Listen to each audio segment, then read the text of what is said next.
If we study Western civilization, we come to know the roots of who we are as Americans.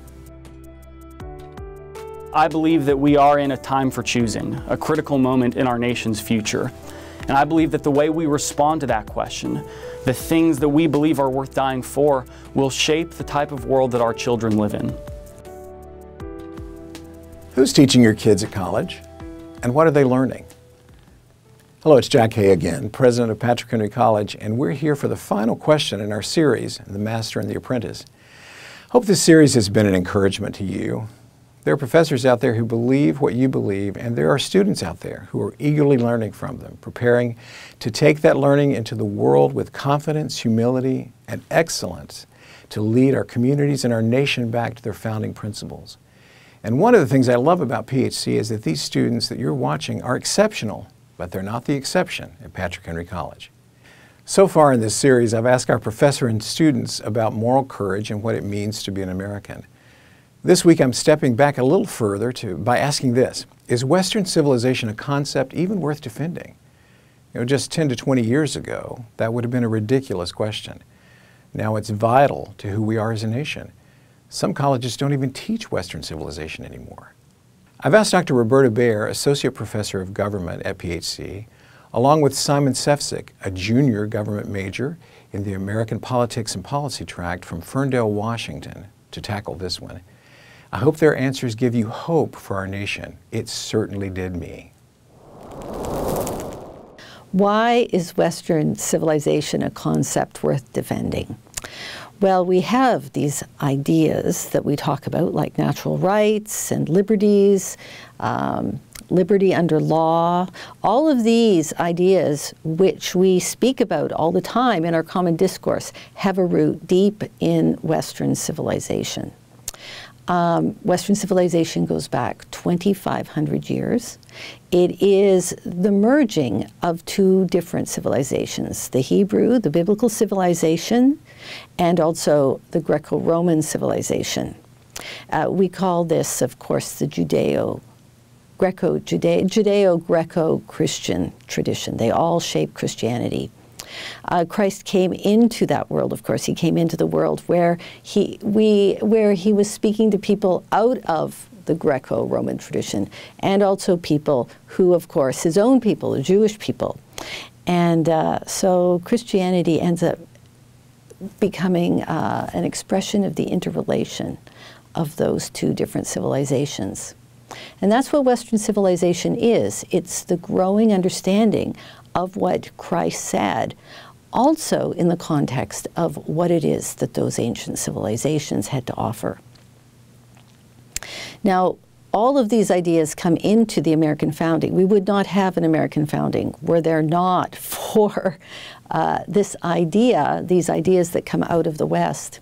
And one of those crucial ideas, which one sees not only, of course, in the Bible, but also in Plato and Aristotle, 400 years before Christ, is an idea of ordered liberty. And what one means by ordered liberty is that there is a right way to live. And that right way to live is to be able to use your freedom in such a way as you can live a good life, a life of virtue, a just life. In fact, Plato defines justice as an ordered soul. And he argued that, in fact, you would not have a just city if you did not have a just soul. And, of course, this is completely commensurate with Christian thinking, of course. How can you have a virtuous people if they are not a Christian people? And that's there at the founding, too, at the American founding.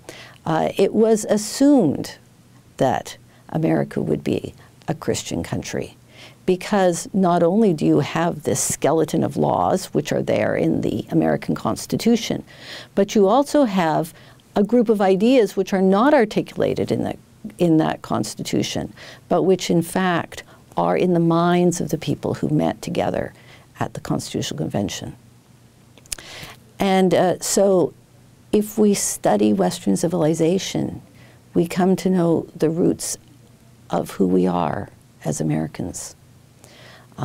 Why we should love this country, why we should love the founding, And of course today, there's so many foolish things said about the Constitution. And one of the reasons why those foolish things have purchase in our culture is because people actually don't know what happened at the time of the founding. They don't know those people who met together in Philadelphia. They don't know the books that they read. They don't see that they were honorable men and very learned men. And consequently, anything can be said. So we need, in fact, to be able to regain an understanding of who we are as Americans, and that involves, of course, the study of Western civilization. Is Western civilization a concept that's worth defending? You know, when I think about that question, I think about the first time that I went to Arlington National Cemetery. I remember it was a sunny day, the wind was blowing by my shoulders, and as I looked out on the manicured carpet of green, I saw line after line of simple white markers and stars of David. I couldn't help but think and ask myself the question, what is it, you know, that these people died for? Did they die for something that was worth it, or did these men and women die in vain? You know, ultimately I believe that those heroes of the past, some of which had been buried long ago, some of which had been buried that very morning, died for an idea. And it's this radical idea that we have rights, like life, liberty, and property. But it's also the radical notion that these rights don't come from a king or from a priest or from a president. They come from our Creator. This notion that they are inalienable to us. But I also think, as I hear that question, about the fact that Western civilization feels under attack today in America. It seems as if our very rights are not only attacked from the outside, but they are under siege even within our walls. Our rights to freedom of speech and association are currently under assault, not just from the government, but even from big tech and big corporations. But the other thing that I'm reminded of is, in the same way that those men and women believed that Western civilization was a concept worth dying for, so too we have to make that choice. You know, I believe that we are in a time for choosing, a critical moment in our nation's future. And I believe that the way we respond to that question, the things that we believe are worth dying for, will shape the type of world that our children live in. You know, Ronald Reagan was known to have said that freedom is never more than one generation away from extinction. We didn't pass it on to our children in the bloodstream. It must be fought for and protected and handed on for our children to do the same. Or one day we will spend our sunset years telling our children and our children's children what it was once like to live in the United States when men were free. Benjamin Franklin was supposedly asked by a group of citizens about the type of government that was created at the Constitutional Convention by the delegates, and he responded, "A republic, if you can keep it." Well, as I looked out upon those graves, those men and women tried to do their best to keep it. And I have to be willing to do the same. I have to be willing to fight on a battlefield, whether it is a battlefield of blood or whether it is on the battlefield of ideas. I have to be willing to do my part to keep the republic, because Western civilization is worth not just sacrificing for, it is a concept worth dying for. If you don't know where you've come from and where you're going, you shouldn't be surprised that you end up drifting backwards with ever-increasing speed. I think that's where much of our country is right now. We've forgotten our roots, our foundations, and many have given up on the notion of faith altogether, which is our anchoring point for hope. A hope that's built on the confidence that we have as followers of Christ that there is even more to come once we leave this temporary home. As a result, we continue as a nation to meander and wander in a slow spiral of decay that will only accelerate. But we can stop that. It only takes a few leaders who are bold, courageous, and willing to fight for righteousness and the values that you and I hold dear. God didn't ask for the many. In fact, He almost always works with the few. We're preparing our students for the moment God calls them. We want them to be ready.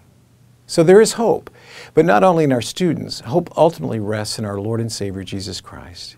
But we're called to be faithful and to be vigilant, active, and brave, in the famous words of Patrick Henry.